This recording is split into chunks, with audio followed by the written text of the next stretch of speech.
Welcome to Suba Unscripted, Power in Us. This is so exciting to have my good friend Sharandeep here with me. Sharandeep and we haven't had the time to have a proper catch-up call in a very long time. But here we are recording a podcast. Welcome, Sharandeep. Thank you so much, Suba. It's so wonderful to see your face today. It just feels like I'm getting a hug, even though we haven't spoken in such a long time. But I know. It doesn't feel like it either. Yeah, that's what good friendships are about, right? We've known each other for the past 16 years, but every time we speak to each other, it feels like, we don't see each other that much, but it feels like not a day has passed and you still look the same. So, So do you. Thank you. Love it. And so Sharandeep, the reason I wanted to have you on the podcast is for your upbringing, very similar to mine.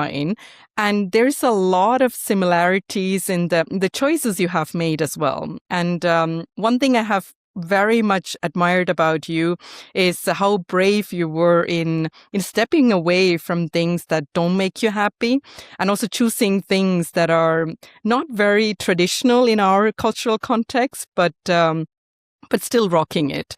So I think, maybe to start with, can you tell me a little bit more about your childhood growing up in the UK? So my parents immigrated from India, from Punjab. My dad when he was in his teens, and my mum when they got married, which was in their early 20s. So myself and my siblings, we were all born in this country and grew up here. And I remember in your first podcast where you used the term third culture, and I'd never heard that before, actually. But I was like, yeah, that's what it is, because what is our culture? Where are we? And so I think similar to you and similar to many like children of immigrants, we didn't know where we fitted in. So at home was very distinctly a culture, and outside we saw something completely different. In the area where I grew up, there were very, very, very few other people of color, leave alone South Asian, just generally people of color. And we were just navigating that for most of our school years, to the extent that it did feel very much like people that I studied with, that I went to school with, our neighbors even, didn't really understand who I actually was. Because did you understand who you were? Probably not. Yeah, you're probably too young to understand Probably that, not. right? Yeah. Yeah. Well, actually, that said, I think maybe I didn't understand, but what I knew, or I thought I understood, was what I was at home with my parents and what they were teaching us, our culture is, our religion is, how we live, what we eat, the things we do, all of that. And that's me. But going out, to school, I wouldn't really talk about that stuff. And try to just show what I thought would be comfortable for them and what they would understand and recognize. So almost hiding a part of you. Yeah, so I wouldn't have to explain it. Yeah. And maybe I just thought it was going to be too difficult to explain. And I remember like all the time when I was, in school, didn't have any Indian friends, right? And I always wanted Indian friends. I was like so desperate to have other brown friends that I could talk to about the stuff that I didn't necessarily talk to my white friends about. Do you know what I mean? Mm-hmm. Similarities, right? I had the same experience. I grew up dancing Bharatanatyam, and there, of course, I felt comfortable kind of exchanging with my Tamil friends. But at the same time, at school, I didn't have that. But I remember the very first time I went to India, that was on my to celebrate my 18th birthday. And I was so thrilled to see so many other people who looked like me. Because, we are probably so used to standing out in a strange way, right? Because you're always kind of the brown person in the room, or the only girl, they couldn't really pronounce the name, or there's always something. Well, your last name is not that hard. Mine was a bit harder. And yeah, it's things like that. And I think when you were saying, your parents taught you like how to live that culture, but did you ever feel that one thing was dominant? You were missing out on something. Were you like, if you growing up, if someone asked you whether you are British or Punjabi, like what would you say?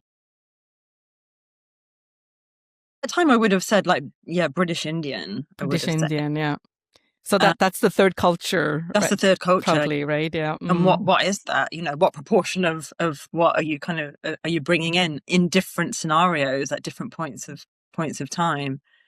And things have changed. And today, I think there's even my brother, who's 8 years younger than me. He had a different experience growing up in Switzerland. A lot more awareness, entering job or in school. There were a lot more people that are from diverse backgrounds than probably our generation. And I think having grown up in such a environment, you obviously probably also job-wise made a choice that was more comfortable or that was expected of you. Was that the case? It was definitely expected of me. So I actually just had this conversation with my dad maybe like a week ago, and like a lot of what I do now is quite actually creative. So I studied accounting and management at university, and then went on to further my accountancy qualifications and my career in finance. And I That's how remember I met you. that's when you met That's me, who when you I were was when I met you. proper Yeah. finance hat on at Yeah. that point in time. When I finished my A levels here, so that's year 13, I wanted to go off to uni and do something like graphic design, because I had this creative element. I had done design technology at A levels, and that was what I wanted to do.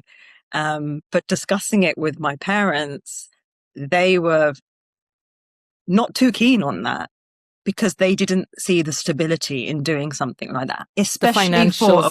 stability. And I think it's important to say for a woman as well. Mm-hmm. They kind of, they wanted that. They had the need for that stability for their daughter, for their child, for their daughter. Which is interesting, right? Because I think exactly in our cultures, then it's also somehow expected that women stay at home. Yeah. Once you're married and have children. So, but this is already somewhat progressive of your parents to think you need some financial stability. And need some financial stability. No, you're right. Which is great. And so this is the thing. As much as like decisions were made at that point. So yeah, I didn't do graphic design. I didn't go do anything creative. I didn't even continue with like any art or anything. And that was, my time and however I spent my time. But I went and I worked in finance. But now, I mean, when I look back at it, are there regrets? Maybe, because it would have been cool to have done the stuff that I'm doing now and I'm loving if I had done it then. That said, I'm able to do the things that I want to do now. And I have like the utmost respect and gratitude to my parents for having kind of given me the guidance that they did give me, which set me up to be able to do the things that I do now and I can do. And I have made some risky moves, in my like 30s and 40s that I've only been able to do because I have a bit of a foundation, which was created because I had a successful finance career to kind of, fall back on and to build something off of. That's an interesting perspective to look at, because to have something to like stable where you can build your career on, also finance it, right? Because I think in many ways when you're independent and you're a freelancer today, you need something maybe to finance the initial steps. So this is definitely great. One thing that is really interesting is what you said about your parents, how you developed that understanding towards where they come from and under what circumstances they actually made those decisions. But have you always had that? Because there must have been frustrating moments with kind of dealing with that as well. 100%. There are frustrating moments. And yes, it's been a journey to kind of, I guess, firstly understand where they were coming from and where they come from even today, in terms of what they want to see and what they feel comfortable with.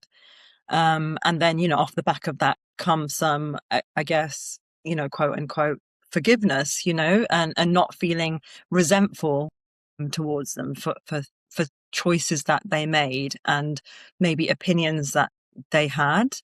Like at the time growing up, especially, when I was in school, it was almost like, why are they so mean?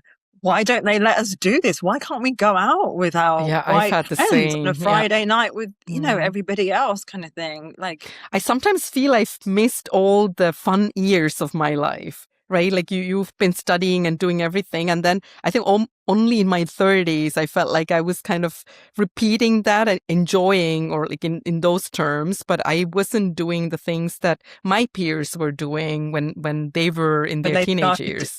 started doing those things. But yeah, no, but like later on in life, I kind of, started to understand the reasons why they made those decisions. Understanding more about what their journey had been, and what they were trying to protect or preserve, and also protection, like preservation, but also creating security and safety for their children, and that, In an given the unknown environment they were unknown in. environment. Mm. Yeah, I mean, they came into an unknown environment themselves.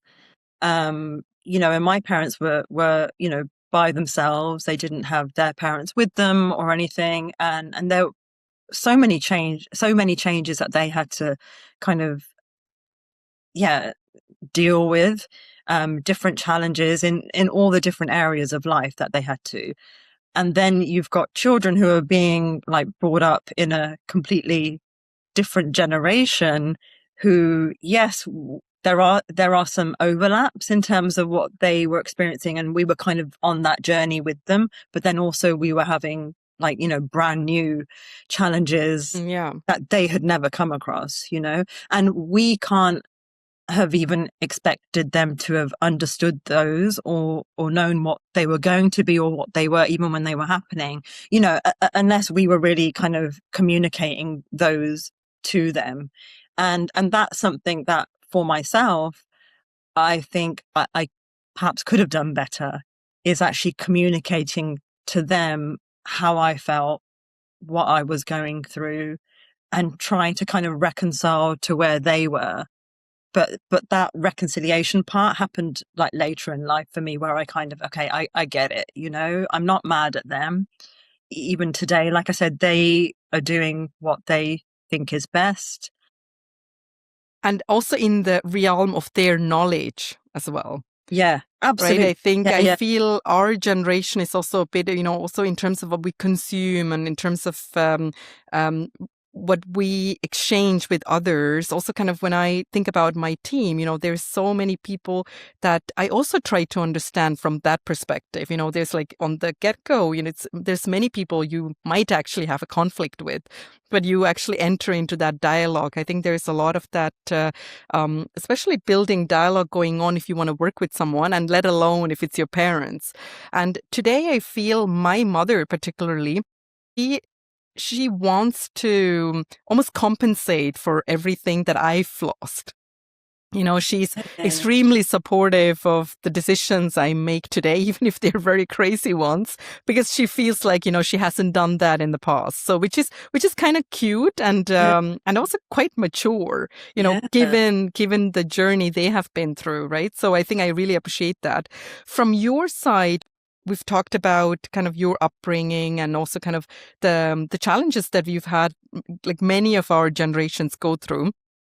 And when you actually made the decision, this is a corporate job I'm in, but this is not what makes me happy. I want something else for myself. How was that for you? What was the defining moment? What was the defining moment? th- I don't know if there was one defining moment. It was something that I tried to do a couple of times, step out of where I was at into something new, and it just didn't happen. And at the time, I felt, well, maybe the universe is just telling me that's what you're meant to be doing. But in reality, it kind of just it just needed me to kind of make a few more attempts, allow different doors to open for something different to happen. Like with my finance career, I was in New York for a couple of years, and it was when I came back, I was like, all right, I want to do something different now. I know I've done that, been there, seen it, got the t-shirt. And so I made a couple of attempts. It didn't work. And then finally it did. I took some time out. I retrained. At that point as a coach. I retrained, became a hypnotherapist. And then as part of that practice, it evolved. And then I also trained to become a Ayurvedic practitioner. And so that's part of all of those different modalities are what I bring in my business, which is totally different to my finance career. That's incredible to, especially at that stage of your career where you were extremely stable, you were in a senior role, and to say, I'm going to go back and unlearn things and relearn and also completely change the scenario, right? Because I think, if you enter corporate world and if you want to go into let's say another role inside the corporate world, it's probably a bit easier than what you did, which is quite radical. And how did your family react to that? So I think in the beginning, I think they thought I was just, taking some time out, doing something different for a little while. She needs to get it out of her system. And then when they kind of realized, oh, no, she's serious about this. And they're like, are you sure? Like, you've put in so much effort, like literally blood, sweat and tears in the exams that I had done to get where I was at in my finance career, and the years that you'd put into it to, get to whatever position I was at. Like, are you sure you want to do this? But when I said, no, like I'm happy doing this work, and that was part of why I kind of wanted to move out of finance anyway. There was an element of this isn't fulfilling. There's got to be more to life than this. From the moment we met, I think other than that we had a similar background, we didn't have much in common, right? In terms of kind of the worlds we were interacting in. But you were always kind of adamant about, I want to do something that is more purposeful. And I think that really stayed with me because you really felt, it's perfectly fine if someone wants to be in finance. This is their passion. It's fully credible. But I think for you, you felt that was not something that was fulfilling you. And I thought that was there from the moment I met you. So you had it early on, but it took, as you said, a couple of years to really make that decision. Okay, I'm going to walk out of something and I'm going to retrain. I think that part is really powerful because a lot of people, including myself, I think to completely walk away from something and say, I'm going to retrain as an actress of all things, Sharandeep. We haven't talked about that. I'm admired. Exactly. The next step to the Ayurveda practitioner is you are also an actress today. Please tell us about it.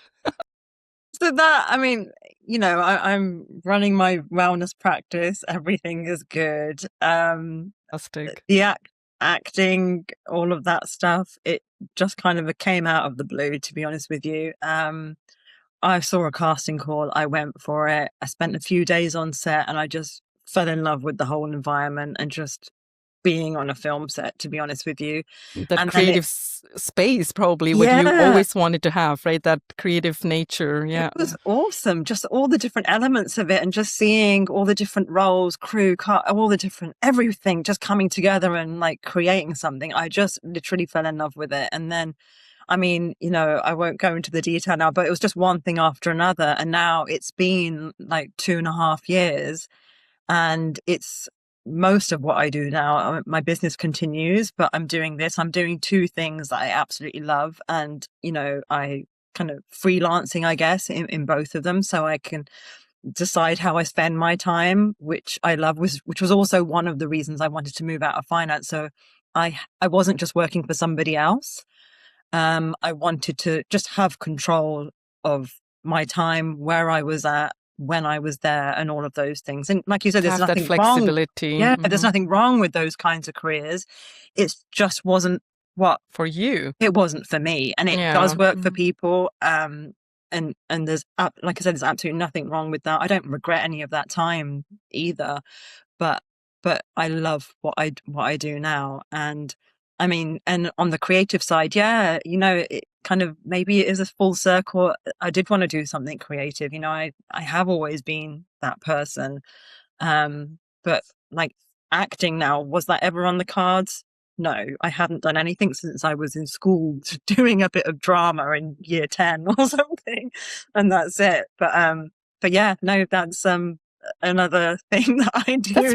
brilliant. And how do people react to it? Because I think, you must be on set with people that have done this for a very long time. And for hearing about your background, how do people react to that? How do they react to it? Good question. It's interesting. Some people, when they're talking to me, they kind of get this impression that I've done it for ages, and I tell them, "Oh no, You're good at it." That's a compliment. Maybe I'm good at it, or maybe the way I talk about it, because I'm so comfortable doing it now. Perfect. Yeah. And finding my way around, the industry that I am. I am still finding my feet. I am still, creating. Who I am in it, I guess. But there's that. But then, like you said about my shift from finance to the wellness practice, that was also a 180 shift. And this again, all three things have been, complete shifts, and they're not related. I'm so proud of you. I think it's brilliant. I think you make it look very easy, the way you have talked about it. But I do know how many kind of difficult choices are in the moment, and especially how your family might react to it, also kind of with the family expectations that you might have. I think one other thing I was curious about is, you talked about the wellness journey as well. And that also means, kind of course, when you trained to be an Ayurvedic practitioner, you also become self-aware of, how you actually eat, how you sleep, and also these things to find your inner peace. Do you think that played a role in also kind of making more brave choices? Yes, it would have. There was a lot of personal development that happened when I was training to be a coach, with the hypnotherapy, and certainly with the Ayurveda as well. It's all about kind of really knowing your soul and knowing who you are, and understanding that we're all individuals, whether it's from a body perspective and what we should be eating, etc., from a physical perspective, or whether it's how our mind works, what is in the depth of our soul. um, and I guess connecting with intuition as well, getting better and better at kind of listening to your inner self. And it's all still a journey. I'm not perfect at it. There are times when my intuition tells me things and I don't necessarily listen to it. But it's something that I continue to develop, and definitely like self-awareness continues to increase, and it's something that I talk a lot about in the work that I do in the wellness practice as well, in Your Deep Self, and in trying to encourage people to listen to them. Yeah. And also as a leader in the space, I think it's one of those things that you want to develop. I mean, I did a lot of work in terms of kind of self-awareness. And I've talked about it to you as well. I've done a Ayurveda retreat that helped me enormously, not only kind of in my personal and professional life. And one thing I have noticed in other leaders as well, like people I would think, they might kind of need this to kind of lead a team or lead an organization in a better way, is also kind of that self-awareness part, where you feel when people are grounded and when they know who they are, it's a different way of shift that happens. And also kind of the dialogue we were kind of addressing earlier, because you're far more in tune to have that conversation or brave conversations with your counterpart if you actually know who you are. Yeah. Right? Like, there's nothing to, you don't need to prove anything to anybody.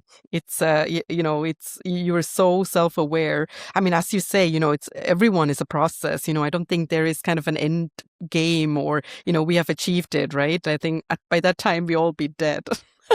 Yeah, actually. yes, self-awareness, and I'm 100% certain that you would be using this in your work as a leader as well, where your awareness of other people and the differences between the different people that you're dealing with. Exactly. Yeah. It's like a two-way thing. And no matter how maybe evolved or self-aware somebody is in front of you, but you having that awareness of how do I communicate with this person? How do I work with this person?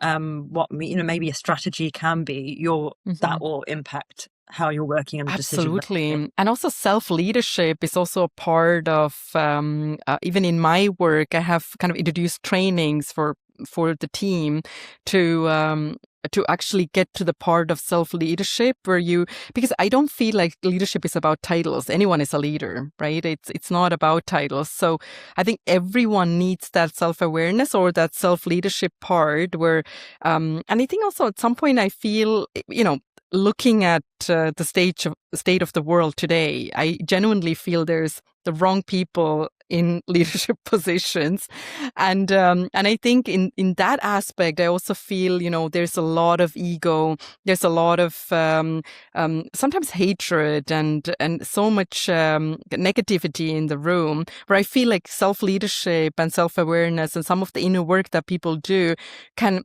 ground you to the extent where it's not existent, right? Like you look at it from a different angle. And also, if you have a conflict in any context, right, even in a relationship, right, like you try to understand the other person's perspective. So I think it's the same. So I think in that sense it's quite amazing the work that you have done on yourself. So I think everyone should be doing some sort of an inner work, whether that's in the form of Ayurveda or therapy, or and also kind of the changing diet, which is also very powerful, as you said. So that's very, very important. And I think in your journey, I think as one umbrella topic for you, if you want to leave the audience with maybe one message that kind of summarizes the power in you, because the podcast is called Power in Us, and the message is really, there's so much power in all of us, and it also goes back to kind of that self leadership aspect, right? So there's not waiting for others to kind of do a call for you or to make a decision for you, but what are things that you can shape with your own power? So what do you think was your power or is your power, and how would you describe it? Um, I think probably two things come to my mind, actually. One thing is my ability to kind of like jump in and deal with any kind of change. Um, and I found that a number of times now, whether it's a forced, a change which is forced upon me and I'm having to deal with it, or whether it's something that I have chosen to do, but there's still an element of change or disruption around that. And sometimes there could be an element of delaying doing something because there might be some fear, or things are going to change quite a big scale if you make a certain decision. But then in any of those cases, doing that, I've been fine every time. It's just figuring out what you need to do and kind of almost getting on with it. And that is something that I found that I am able to do and change, whether it's a different environment, different people that I'm surrounded with, different financial resources that I have, to my use at any point in time. And I've been fine. There's been times where I've been more affluent and less affluent, but hey, I've been able to adjust and make changes and, make it work. I know we've talked about like the word resilient before as well. And, you know, it, you mentioned that it was overused sometimes. And I do agree with that. Having said that, I feel that it can be a positive thing as well, where we are able to get some positivity and some progressive change because of the way that we're built and we're able to kind of deal with these things. and how you show up, right? Like, so it's in your control, which is Yeah. which is fantastic. So I think, we also kind of discussed, prior to recording that we also at the same time also very privileged, right? Like when we can just walk away from things that we're doing. And in a lot of cultures or a lot of places, people don't have that privilege. And just to mention that in this context, I think some people are in a position where they cannot leave. So I think we understand that.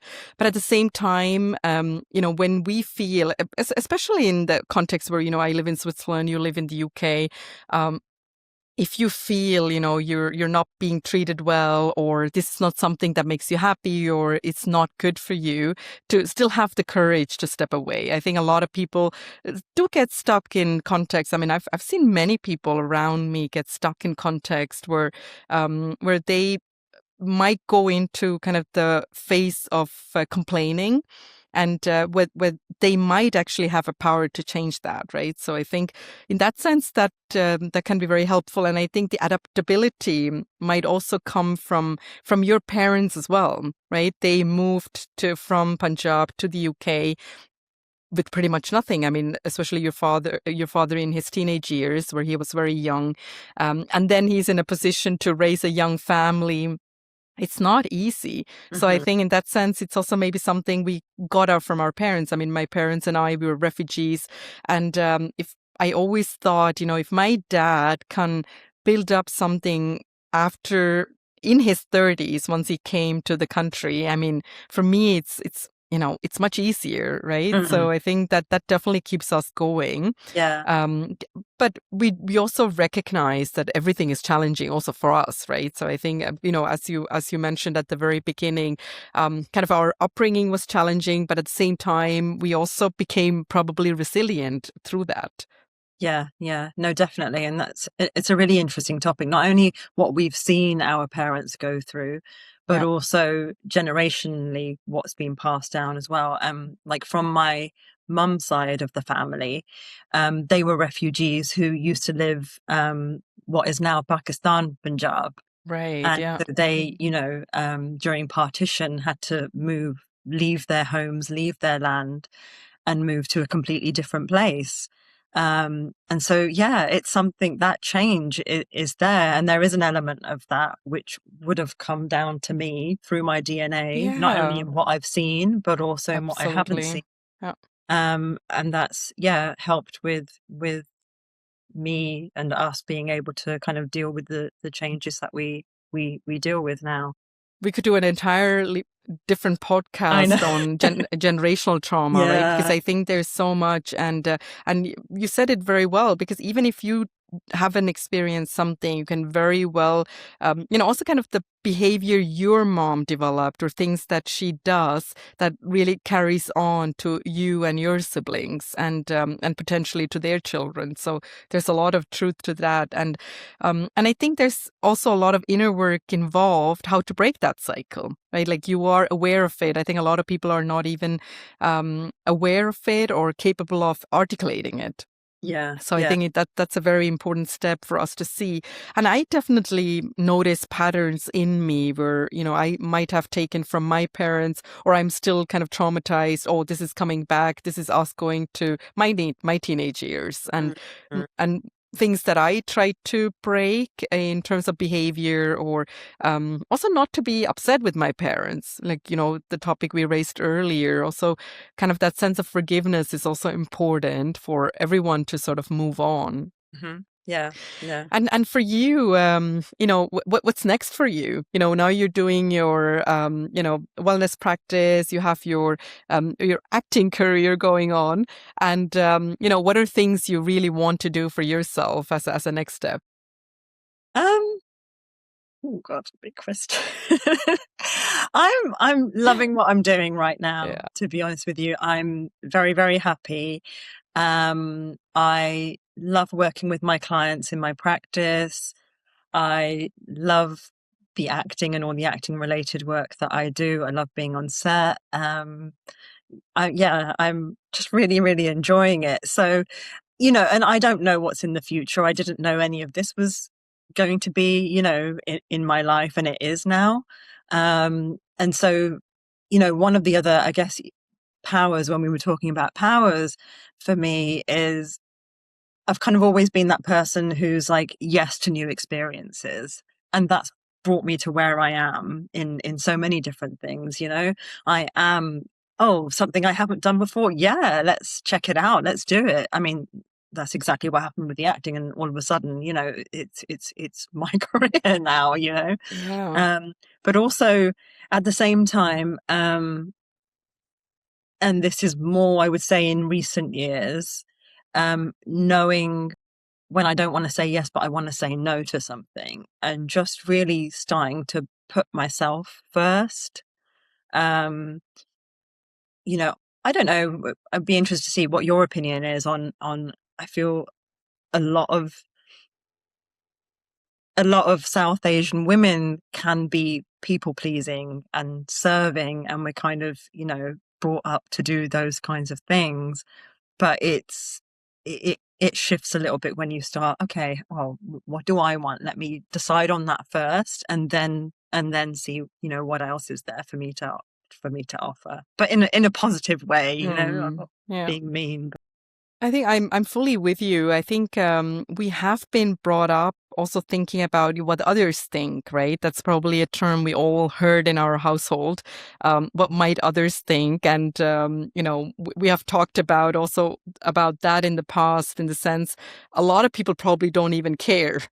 What we do, right? It's as long as we're happy. And I think generations have changed. I think for me it has been, in terms of my choice of career, I've always done what I wanted. So I think, quite early on. And I do know that my parents are proud of me, but they haven't always been convinced about the steps, right? So I think especially involving my travels, especially me going to crisis countries, because they they brought me out of a country in war, and then there is me going back to countries in crisis. So I think there was a lot of that. Maybe it's probably this inner trauma that comes back, right? So I think it's things that you have to sort of relive, and but in many ways, now they're extremely supportive of whatever I do, which has always been a journey.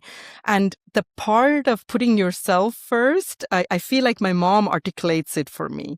She takes a lot of that burden. She feels like I have to enjoy that. And what I mentioned earlier, things that I wasn't able to enjoy in my younger years. So I feel there's a lot of gratitude in me, at least to have that conversation with her, the kind of the part that I missed, that she would have been my mom when I was growing up, someone I needed to talk to talk openly about relationships or about struggles that you have in your teenage years, right? So I think in that sense, I have that now. But now I have to make a conscious decision. What does it mean to put myself first? There's always, a lot of these priorities. You have so many things that you work hard on. And of course, starting a podcast is probably also not very it also involves a lot of time, but it's something I'm passionate about. So I think in that sense, I'm trying to do it, but I fully hear you in the sense we have to prioritize ourselves, also kind of what time we take for us. Are we kind of, really prioritizing work and just kind of heading towards, different career choices, or are we still prioritizing ourselves in terms of self-care? Yeah. Fully with you. But also for you now, like we've talked about the previous generation and us, you've got the next generation with your daughter. Absolutely. So there's that, dynamic. That dynamic as well, and things that I would like to break for her, right? Things I do make, and I've talked very openly with my mom about it too. Things that she has done, in my opinion, that I would have expected in a different way. Of course, she did whatever she thought was right, but for me, what I thought I might have needed a different mom at that stage, in the sense, someone who is more understanding, someone who listens to what I went through, and I would want this woman to be, or me to be, this woman to my daughter, that she, and also kind of this, with my parents, I never felt, like with yours, right? Like in terms of education, they always supported me. I didn't really have that feeling of my gender. But when it came to career choices or exactly me traveling a lot, all these things, I did feel, they were not very happy about it because I was a girl or because I was a woman.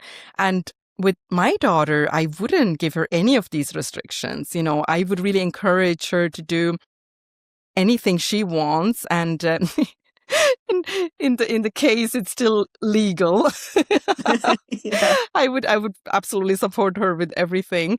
But I would also encourage her to completely explore her potential.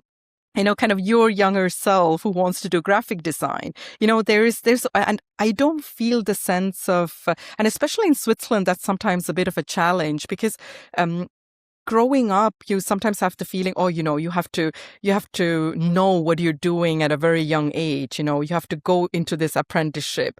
But in Switzerland, the system is quite flexible in the sense you can re-educate yourself when you're 40 or 50, which is great. So I think for her, I would want her to experiment things early on that she really knows what she wants in her life.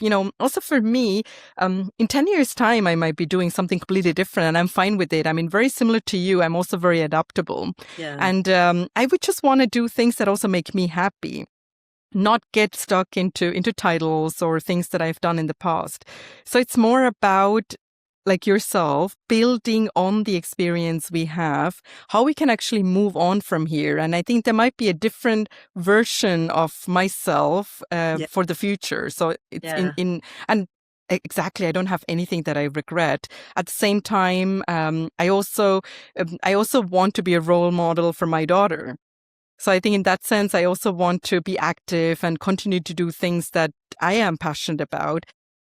And oftentimes I think about taking my own advice, right? So I think for people, Yeah. for others, I would certainly say, follow your passion and, do whatever your heart, feels like. And I should be doing the same. Yeah, of course. Yeah, you will be like her biggest, role model. That's what she'll see.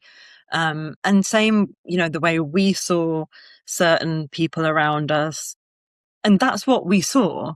Now, I do think, now kids growing up these days, because of social media, the internet, there's so much more that they can see. But even within that, it can still be limited to whatever your algorithm is showing you, for Yeah, example, very whatever much. And your, also beauty standards, right? That does scare me. yeah, yeah, It's yeah, things that, yeah, or, a lot of like self-harm and yeah, going yeah, in that direction. And do you actually, now we're going off into a completely different realm, this but could be another do you podcast. absolutely, but I think in your context of you do hypnotherapy, you do with your clients the wellness journey you take. Do you feel any of that social media has impacted them? Um, yes, it does come up. More so within Ayurveda. There's so much education or knowledge and information out there. And I sometimes find clients have already decided what they think is best for them. Or, they may be non-clients and they're thinking about it. They've started to do things that they've read about or heard about, maybe seen on a TikTok or something. And that's not necessarily right for them. So, what I was saying earlier about just recognizing that everyone's an individual and we've all got different body types, mind types, everything. So what might work for you might not work for me. And that's where a practitioner would come in and trying to assess, okay, exactly where you sit, exactly what is going on with you right now and what could work for you. So yeah, there are times for sure where social media, it's great because there's so much out there, but sometimes, it's not right for you, but people will learn certain things and they'll do that. I mean, I'm not against social media because I learn so much. And And also to grow there's, your business, it's right? In brilliant. terms of Yeah. awareness, Yeah. it's amazing. Yeah. But you do have to have an awareness about what you are consuming and I do have a fear for the younger generation, like you mentioned, beauty standards and things like that. That stuff is really scary. And now, like with AI, there's so much that we see that it looks so real. Sometimes I'm seeing things and then I'm sending it to friends like, is this AI or is this real? Like, 'cause I find it really hard to tell. Absolutely. And I mean, you were raising earlier that our parents had to protect ourselves from a new environment. I mean, now, I mean, what do we do? What do we do? Right? It's, protecting, in terms of AI and everything, kind of what people consume, also for ourselves, right? Like what we consume, how you limit. And one thing I'm also working on is, how I actually do deep work. 10 years ago, the time I met you, I was probably capable of doing more thinking and deep work than I am today. Today, I feel like we consume so much. I really have to reserve time to protect my brain and to think. And I have to say, having started this podcast has been great. This is my creative space to unlock my thinking without, me sitting down and kind of discussing something with ChatGPT. Oh no. Yeah, I'm glad. I'm so happy. If it wasn't before, and of course I was, but I'm so happy you're doing this because it's a great space to have for you to be able to do rather than ChatGPT. Very much. Which is a whole other podcast that we can Which is a whole other podcast. So we need to slowly wrap up. So if there is, it's been amazing, Sharandeep. And I think thank you so much. I mean, this is not a given that you just do a podcast with me. But none of us 16 years ago would have thought that we end up doing a podcast together on our journeys, right? And I'm so proud of where you have started and where you have gotten now. So it's, in terms of self-work and self-leadership, that's just incredible what you've done. And you keep learning. And if there's one parting message, one last message for the audience, what would that be? Firstly, it's my pleasure to have been invited to speak on your podcast. So thank you very much. I think going back to something that I mentioned earlier about kind of connecting to yourself, having self-awareness and listening to your intuition and really developing that relationship that we all have with our intuition. And it's there for everyone. Some people, we say, oh, they're more intuitive. No, we all have that power. It's all about nurturing that relationship just the same that we do with any other relationship that we have in our life with other people or with things even. So that would be my my want for me to develop even further and for you and to, all your listeners and your viewers as well. Thank you so much, Sharandeep. And that's a very powerful message. This was Suba Unscripted, Power in Us. Thank you for watching and listening. Please subscribe to the podcast wherever you listen to your podcast. Thank you.